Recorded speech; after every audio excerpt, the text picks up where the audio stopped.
இயேசு கிறிஸ்துவின் இனிதான நாமத்தினாலே அருமையான மகிமை டிவி நேயர்களே, இந்த செய்தி வேலைக்காக உங்களை அன்போடு கூட வாழ்த்தி வரவேற்கிறேன். ஜெபிப்போம்.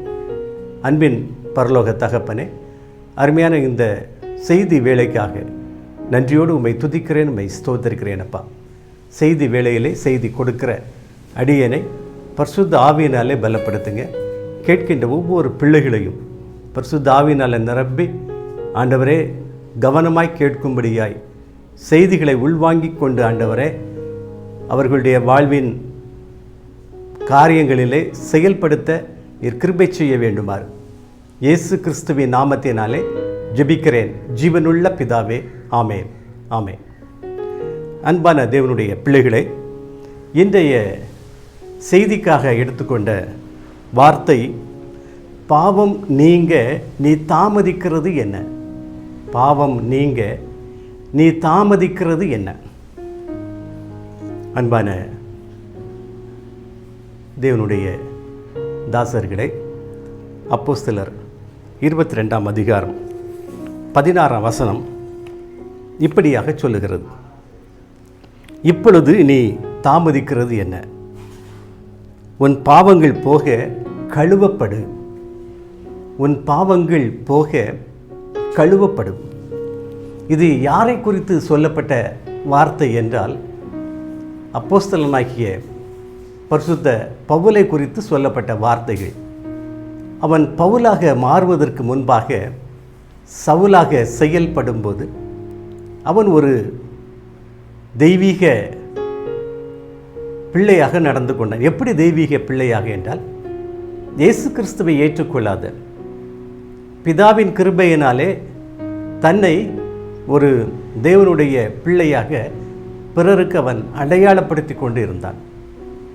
இந்த அடையாளப்படுத்துதலிலே அவன் ஆகிய அநேக தவறுகளை செய்து கொண்டு வந்தான் என்று வேதம் சொல்கிறது.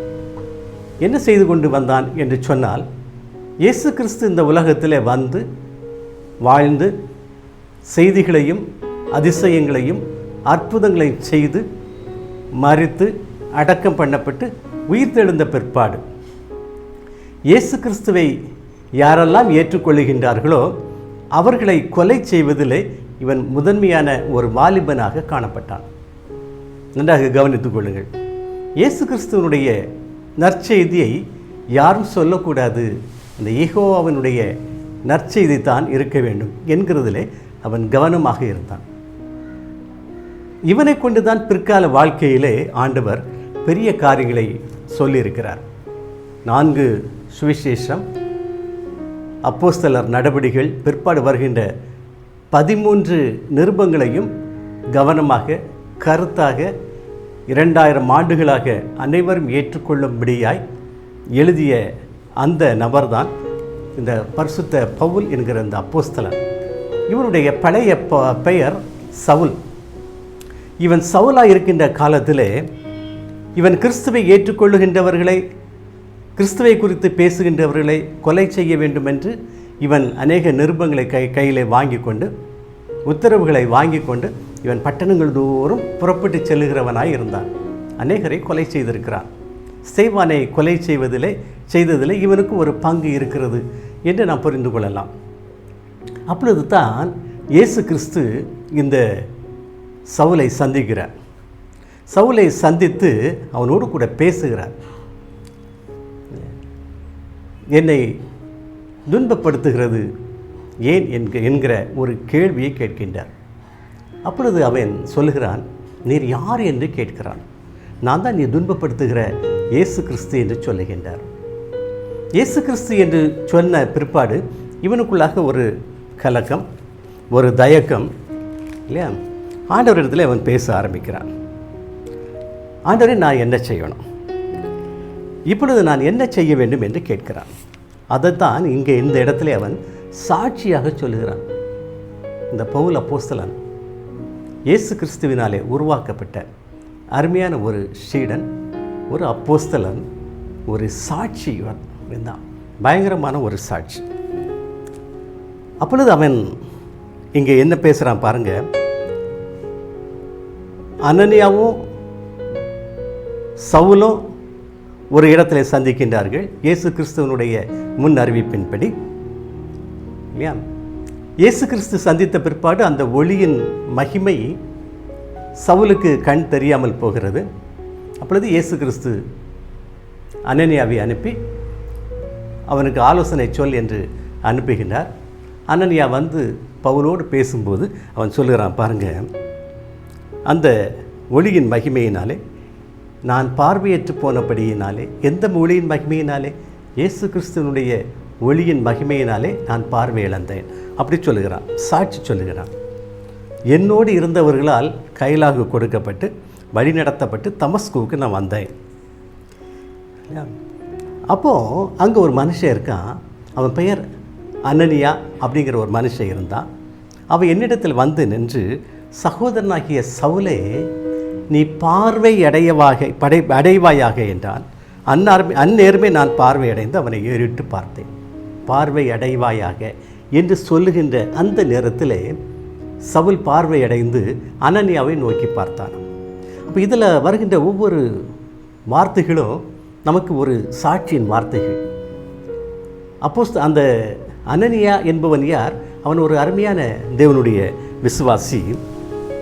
சொல்லியிருக்கிறான் பாருங்க, வேத பிரமாணத்தின்படியே பக்தி உள்ளவனும். எதன்படி பக்தி உள்ளவன்? நான் என்னை பக்தி உள்ளவன் அப்படி சொல்லுறது போதாது. வேத பிரமாணத்தின்படி நான் பக்தி உள்ளவன். அப்போது ஒரு மனுஷனை பக்தி உள்ளவன் அப்படி சொல்லுகிறதுக்கு யாருக்கு தான் அந்த உரிமை இருக்கிறது அப்படின்னு சொன்னால் பிதாவுக்கு தான் இருக்குது இல்லையா? பிதா, குமாரன், பரிசுத்த ஆவியானவருக்கு தான் இருக்குது. இவன் பக்தி உள்ளவன் ஒரு நபருடைய நடை உடை பாவனை வச்சு நாம் அவனை பக்தி உள்ளவன் என்று சொல்வதற்கு ஒன்று இல்லை இல்லையா? அவன் சொல்கிறான் பாருங்கள், வேத பிரமாணத்தின்படியே பக்தி உள்ளவனும் அங்கே குடியிருக்கிற சகல யூதராலும் நல்லவன் என்று சாட்சி பெற்றவனுமாகிய அனனியா என்னும் ஒருவன் இடத்தில் வந்து நின்று, சகோதரனாகிய சவுலே, நீ பார்வை அடைவாயாக என்று சொன்னான். நீ பார்வை அடைவாயாக. அப்போ ஒரு கிறிஸ்தவன், இயேசு கிறிஸ்துவை ஏற்றுக்கொண்டவன், ஒரு விசுவாசி இல்லையா, ஒரு பக்திமான், ஒரு உத்தமன் இல்லையா, ஒரு நபருக்கு இல்லையா வார்த்தையினாலே என்ன கொடுக்க முடியும்? சுகத்தை கொடுக்க முடியும். நம்முடைய வாழ்க்கையில் நாம் நம்மை புரிந்து கொள்ள வேணும். எனக்கு உதவி செய்வதற்கு யாரும் இல்லையே என்கிற இந்த எண்ணம் தான் இன்றைய கிறிஸ்தவர்கள் மத்தியிலே காணப்படுகிறது. அப்போ நம்முடைய செயல்பாடு எப்படிப்பட்டதாக இருக்கிறது என்பதை நாம் யோசித்து பார்க்க அழைக்கப்படுகிறோம் இல்லையா? யார் போல் இருக்குது அப்படி சொன்னால், ஒருவேளை ஒரு கெட்ட குமாரனை போல இருக்கலாம். இல்லை, ஆனால்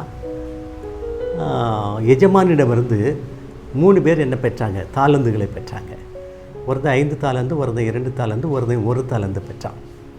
சில இடங்களில் கொஞ்சம் வித்தியாசமாக எழுதப்பட்டு இருக்கிறது இல்லையா? அந்த 1 தாளந்து பெற்றவன் உடனே என்ன சொல்கிறான்? அவனுக்கெல்லாம் ஒரு கோபம், ஒரு எரிச்சல் இல்லையா, ஒரு வெறுப்பு. யார் மேலே? எஜமான் மேலே ஒரு வெறுப்பு. ஏன்னா ஒருத்தனுக்கு 5 தாளந்து கிடச்சிருக்கு, ஒருத்தனுக்கு 2 தாளந்து கிடச்சிருக்கு. இவனுக்கு எத்தனை தாளந்து தான் கிடச்சிருக்கு? 1 தாளந்து இல்லையா? அப்போ நான் அவ்வளோ தூரம் நான் ஒரு துர்பாக்கியசாலியா அப்படிங்கிற ஒரு எண்ணத்தோடு அந்த தாளந்து கொண்டு புதைச்சி வச்சிட்டான். கிறிஸ்துவுக்குள் அன்பானவர்களே, மனிதனாக படைக்கப்பட்ட ஒவ்வொரு மனிதனுக்கும், ஒவ்வொரு நபருக்கும் தேவன் ஒரு தாளந்தை கொடுத்திருக்கிறார். நமக்கு கொடுக்கப்பட்ட அந்த தாளந்து யாரால் கொடுக்கப்பட்டது என்று சொன்னோமானால் தேவனால் கொடுக்கப்பட்டது. அவன் அரசனாக இருந்தாலும் சரிதான், ஆண்டியாக இருந்தாலும் சரிதான். ஒவ்வொருவருக்கும் ஒரு அளவே தேவன் கொடுத்திருக்கிறார். இவைகளில் நாம் திருப்தியாக இருக்கிறோமா இல்லையா? திருப்தியாக இருக்கிறோமா இல்லை? திருப்தியாக இருப்போமானா நம்முடைய வாழ்க்கை முழுவதும் சந்தோஷமாகவே இருப்போம்.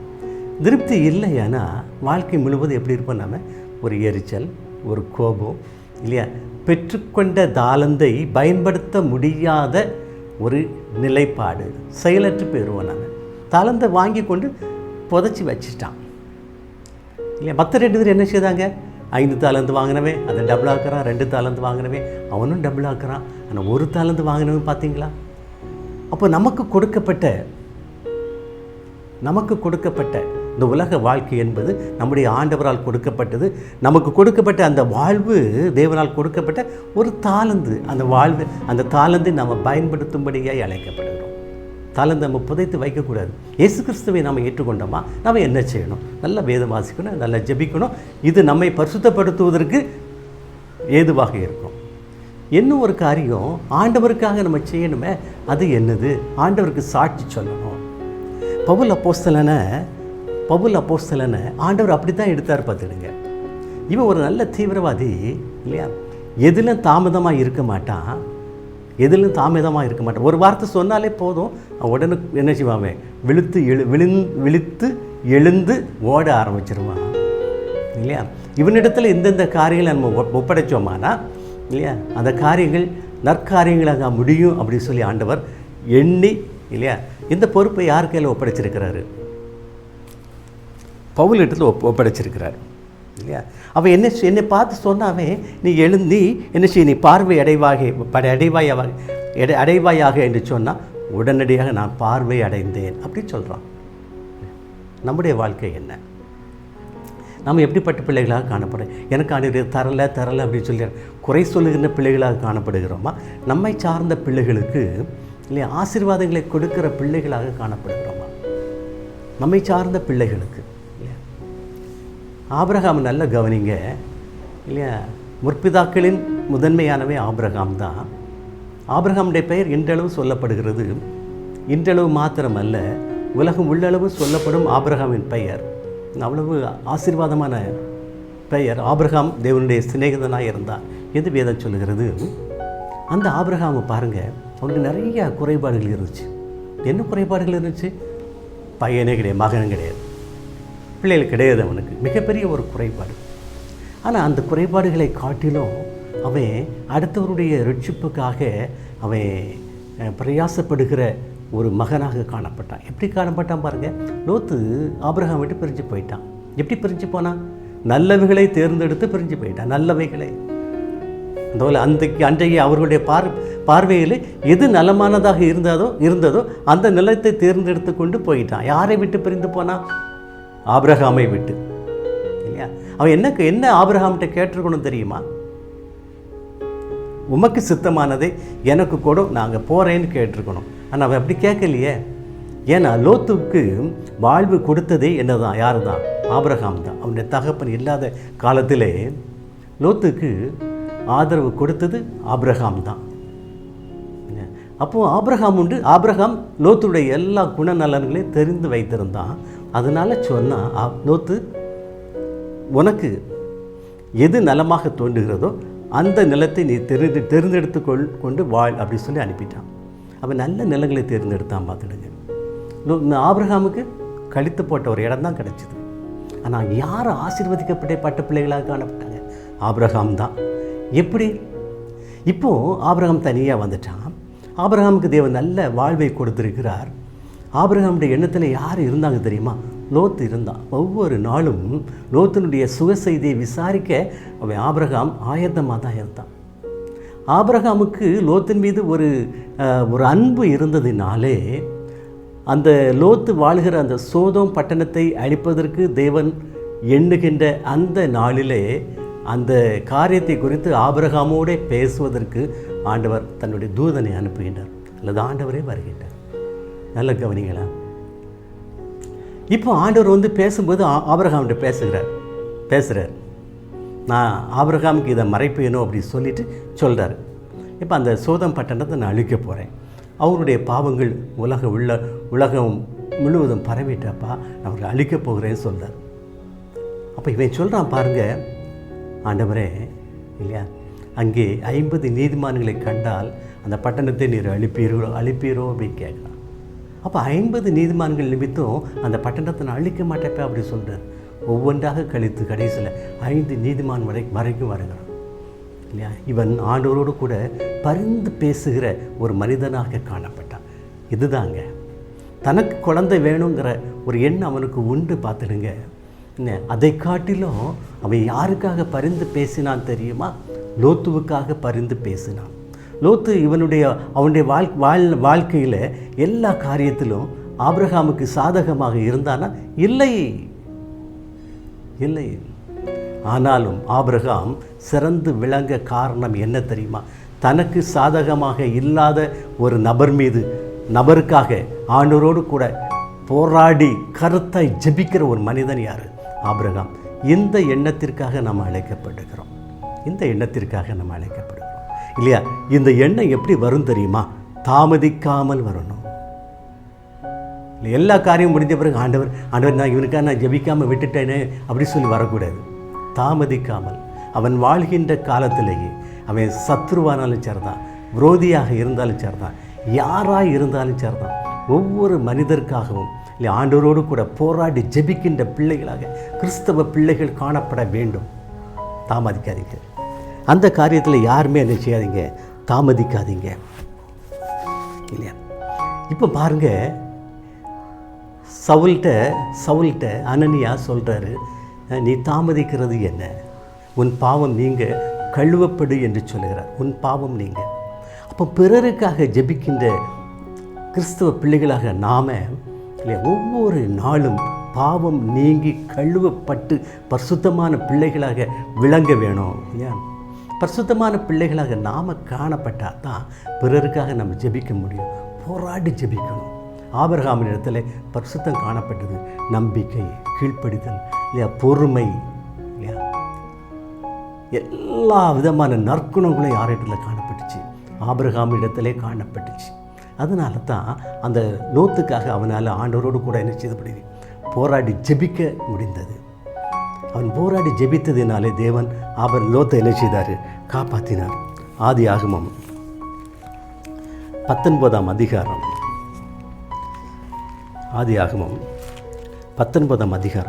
13ஆம் வசனத்தில் நம்ம பார்த்தோம்னா 16ஆம் வசனத்தில், உமது கண்களில் உமது அடியனுக்கு கிருபை கிடைத்தது.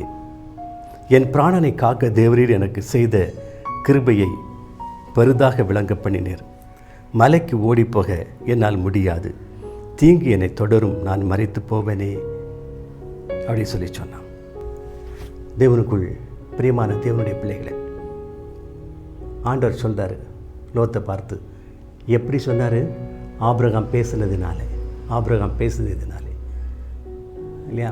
லோத்து எங்கே இருக்கான்? சோதமில் இருக்கான். சோதம் அழிக்க போகிற நேரம், கந்தகத்தையும் அக்னி தழலையும் சோதம் மீது ஆண்டவர் போட ஆயத்தமாக இருக்கிறார். அந்த இரவில் தேவன் தன்னுடைய தூதர்களை அனுப்புகிறார். யார்கிட்ட அனுப்புகிறாரு? லோத்துக்கிட்ட அனுப்புகிறார். இந்த தூதர்கள் போகிறாங்க. லோத்தை அந்த சோதம் பட்டணத்தை விட்டு நீ வெளியே போப்பா அப்படின்னு சொல்கிறாங்க. அப்போ அவன் என்ன செய்கிறான் பாருங்கள். கிழக்கு வெளுக்கும்போது அந்த தூதர் லோத்தை நோக்கி, பட்டணத்திற்கு வரும் தண்டனை நீ அழியாதபடிக்கு எழுந்து உன் மனைவியையும் இங்கே இருக்கிற உன் 2 குமாரத்திகளையும் அழைத்து கொண்டு போ என்று சொல்லி அவனை துரிதப்படுத்தினார்கள். அவன் தாமதித்து கொண்டிருக்கும் போது இல்லையா, தாமதம் அழிவுக்கு அது வழிவகுக்கும். தாமதம் தோல்விக்கு வழிவகுக்கும். தாமதம் அவமானத்திற்கு வழிவகுக்கும். அவன் தாமதித்து கொண்டே இருந்தான். ஆண்டவருடைய வார்த்தைக்கு அவன் கீழ்ப்படியவே இல்லை, இல்லையா? அதுக்கு பிறகு தான் தூதர்கள் பார்த்தாங்க, இது ஆண்டவருடைய கட்டளை அப்படின்னு சொல்லி லோத்து அவனுடைய மனைவி அவனுடைய 2 பிள்ளைகளுடைய கரங்களையும் பிடித்து அவர்கள் வேகமாக இழுத்து கொண்டு பட்டணத்திற்கு வெளியே கொண்டு விட்டுட்டு சொன்னாங்க, லோத்து நீ அந்த மலை தேசத்திற்கு நீ ஓடிப்போ, தாமதியாதே என்று சொன்னாங்க. பின்னிட்டு பாராதே, ஓடிப்போ என்று சொன்னார்கள். கிறிஸ்துவுக்குள் அன்பானவர்களே, ரட்சிப்பின் அனுபவத்தை பெற்றுக்கொண்ட ஒவ்வொரு பிள்ளைகளும் பின்னிட்டு பார்க்கக்கூடாது. பின்னிட்டு பார்த்தா என்ன நடக்கும்? அங்கே நம்முடைய பாவங்கள், சாபங்கள் அங்கே அதான் நிரம்பி இருக்கும், இல்லையா? நம்ம அவைகளையெல்லாம் நம்ம கழித்து போட்டு தான் நம்ம ரட்சிப்பின் அனுபவத்திற்குள்ளாக நம்முடைய வாழ்க்கையை நம்ம தொடர்ந்து கொண்டே இருக்கிறோம். பின்னிட்டு நம்ம பார்க்கக்கூடாது.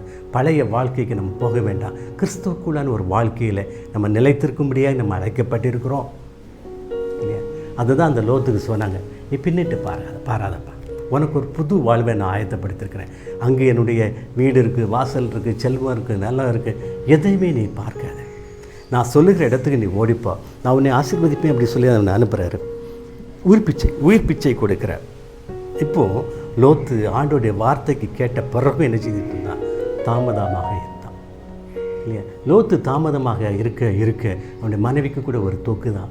ஐயோ, என்னுடைய சொத்து, என்னுடைய வீடு எல்லாமே போகிறது என்று அவள் அழ ஆரம்பித்தாள். பின்னிட்டு பார்த்து உப்புத்தூண் ஆனாள் என்று வேதம் சொல்கிறது.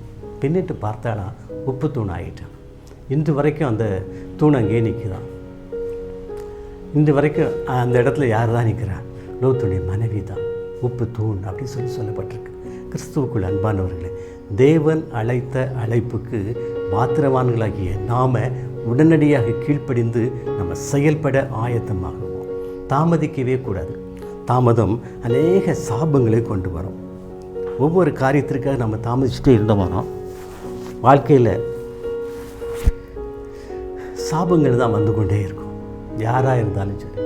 கிறிஸ்துவுக்குள் அன்பானவர்களை, மனுஷனாக பிறந்த பிறகு அவருடைய தேவைகள் எண்ணி முடியாத தேவைகள் தான். சாதாரணமாக ஒரு மனுஷனாக இருப்பான். கொஞ்சம் பணம் வந்த பிறகு ஒரு நிலம் வாங்கி போடுவான். இன்னும் கொஞ்சம் பணம் வந்த பிறகு ஒரு வீடு கட்டுவான். இன்னும் கொஞ்சம் பணம் வந்த பிறகு இல்லை ஒரு பைக்கு வாங்குவோம், ஒரு கார் வாங்குவோம்.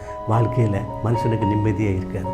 என்ன, அடுத்த கட்டத்திற்கு நான் கடந்து போக வேண்டும் என்கிற ஒரு முயற்சி.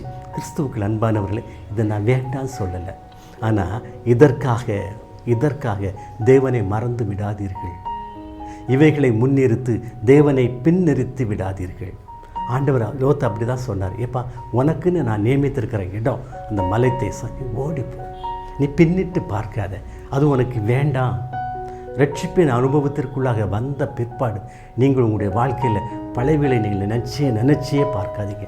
அப்படியே விட்டுருங்க, அவைகளை மறந்து விடுங்கள். அதான்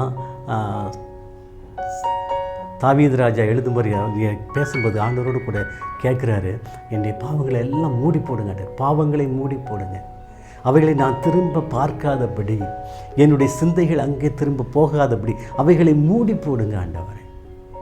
ஆண்டவர் ஒன்றை மூடி போட்டாரானால் அது திரும்பமாக வராது. ஜெபிங்க, ஆண்டவரோடு கூட ஜெபிங்க. பாவங்களை எல்லாம் மூடி போடுங்க ஆண்டவரே. அக்கிரமங்களை நீங்கள் எண்ணாதிருங்க, மீறல்களை மன்னிங்க அப்படி சொல்லி ஜெபிக்கிறார் இல்லையா? ஒவ்வொரு பிள்ளைகளும் நாம் ஒவ்வொரு ஜெபத்தையும் நம்ம மனதில் வைத்து ஜெபிக்க அழைக்கப்படுகிறோம். தாமதம் எதற்கு சாதகமாக இருக்கும் தெரியுமா? தோல்விக்கு சாதகமாக இருக்கும். ரட்சிப்பு தொடராது. கிறிஸ்துவ வாழ்வில் ஒருவன் ரட்சிக்கப்பட்டான் என்று சொன்னால் அவனுடைய வாழ்வின் கடைசி பரியந்தமும் அந்த ரட்சிப்பிலேயே நிலைத்திருக்க வேணும். விசுவாசத்திற்குள்ளாக வந்துட்டான் அப்படின்னு சொன்னால் அவனுடைய வாழ்வின் கடைசி பரியந்தமும் அந்த விசுவாசத்திற்குள்ளாக நிலைத்திருக்க வேணும். உண்மையை பேச ஆரம்பிச்சிட்டான் அப்படின்னு சொன்னால் பூமியின் கடைசி பரியந்தமும் அவன் உண்மையை தான் பேசிக்கொண்டே இருக்கணும். பரிசுத்தமாக இருக்கிறவர்கள் இன்னும் பரிசுத்தமாக இருக்கட்டும், அசுத்தமாக இருக்கவே அசுத்தமாகவே இருக்கட்டும், அதை பற்றி ஆண்டவருக்கு கவலையே இல்லை. 10 கன்னிகைகள் எவ்வளவு சந்தோஷமாக ஆண்டவரை சந்திக்க எழுந்திருப்பாங்க தெரியுமா?